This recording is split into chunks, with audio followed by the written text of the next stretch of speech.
Yo! Sige. Mga tol. Lapit na.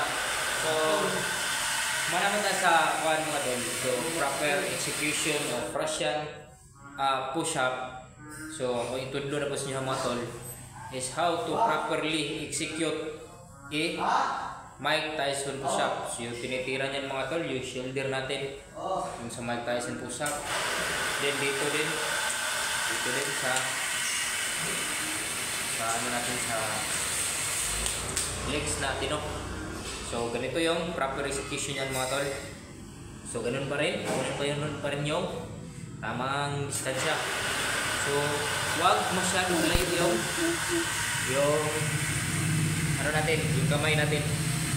Kumbaga naka proper positioning talaga siya, no?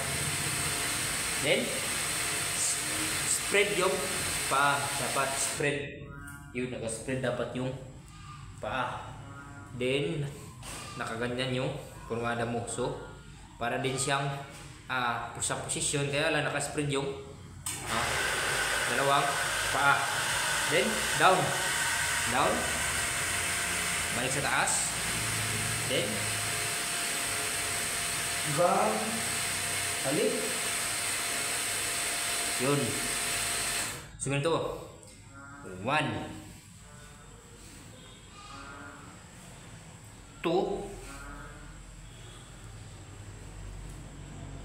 3 4 5. So, dahan-dahanin natin mga tol. Dahan-dahanin natin ha. So, first, baba. 1. Then, angat. Then, bend yung dalawang paa. Pero, dapat di nakabend tong dalawa mong kamay. So, 1 2 3 1 1 2 3 2 1 2 3 3 1 2 3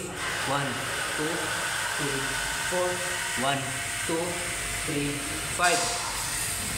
Okay. Yun yung proper execution mga tol ng Mike Tyson push-up. Sana makatulong mga tol. Happy